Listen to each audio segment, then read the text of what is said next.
Hola chicos, la idea es hacer una síntesis de los contenidos que venimos trabajando junto con el profe Gianfranco sobre el tema del rosismo. Nuestra intención a lo largo de las 3 clases en las que desarrollamos este tema fue responder una pregunta. ¿Qué estrategia llevó adelante Rosas para lograr ser el político más importante de Buenos Aires y la Confederación Argentina, manteniéndose en el poder por un periodo tan largo que fue entre 1829 y 1852?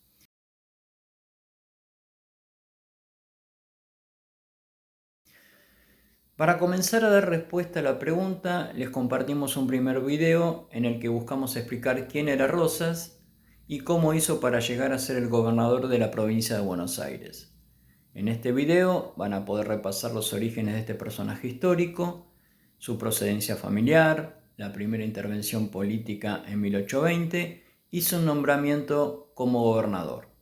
También explicamos por qué Rosas es una figura tan polémica dentro de la historia argentina.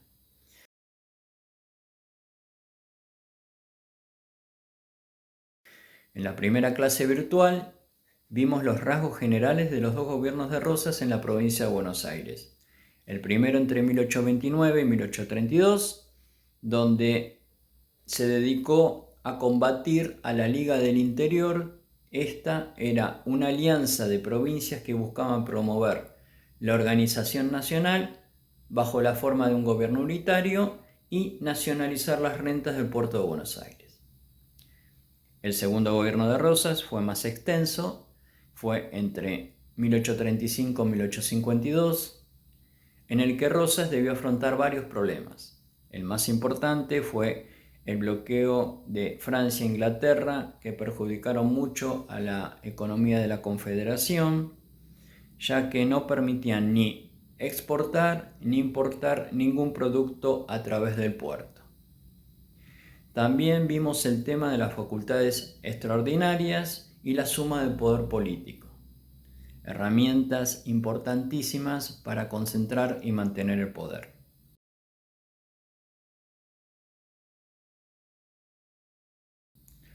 En la segunda clase nos propusimos explicar cómo se relacionó Rosas con los sectores de la élite y con las clases populares de la campaña, entendiendo campaña como zonas rurales que se encontraban en los alrededores de la ciudad de Buenos Aires.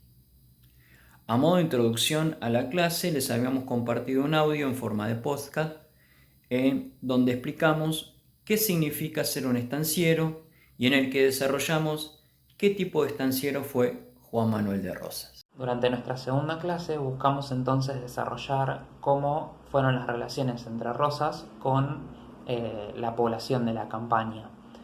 Vimos entonces que algunas medidas que Rosas tomó favorecieron a las élites, pero hubo otras que las perjudicaron. Y lo mismo sucedió con las clases populares de la campaña y los indígenas. Hubo ciertas medidas que tomó Rosas que favorecieron a esos sectores, pero hubo otras que los perjudicaron. Es necesario señalar que Rosas contó con una gran habilidad para ganarse el apoyo de las clases populares. Los gauchos y los pequeños productores rurales de la campaña, los afroamericanos y las clases bajas urbanas fueron la principal base de su apoyo. También las mujeres fueron una pieza clave del régimen porque eran las encargadas de difundir los rumores, que era un elemento clave de la política de la época. Y tampoco podemos dejar de lado el rol de Encarnación Ezcurra, que fue la mujer de Rosas, que tuvo también una gran habilidad para ganarse el apoyo de los sectores populares de la ciudad.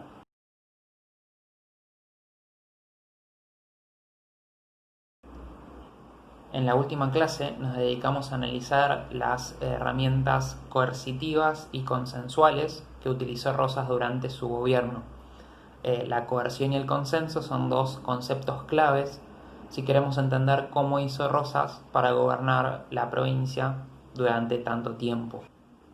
Recordemos que llamamos consenso al acuerdo producido por consentimiento, al uso de la negociación, en una palabra, al acuerdo. En cambio, la coerción implica el uso de la fuerza, la imposición y, en su forma más extrema, la violencia y el asesinato. Para poder gobernar, Rosas logró generar un equilibrio entre estas dos cuestiones, entre el consenso y la coerción. Por ejemplo, en un contexto de crisis política, en donde Rosas sintió que su poder estaba siendo desafiado, recurrió a la mazorca, un grupo de personas que, actuando de noche y a escondidas, se dedicaban a increpar a los opositores, a violentar sus casas e incluso a asesinarlos.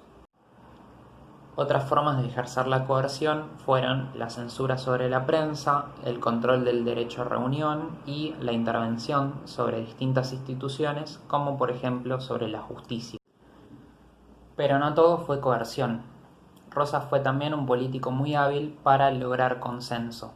Un claro ejemplo de esto fueron las fiestas en las que participaban amplios sectores de la población y en las que muchos se sentían partícipes de la política de la época. También Rosas buscó generar consenso a través de distintas formas de propaganda, ya sean periódicos o afiches en las calles o reproduciendo su figura en distintos objetos de la vida cotidiana como peines, monederos o relicarios.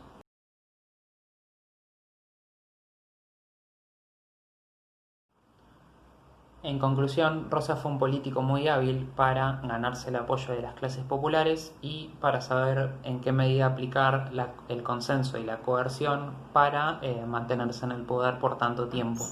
Una vez derrotado en la batalla de Caseros en 1852 por el general Urquiza, se abriría una nueva etapa de la historia argentina.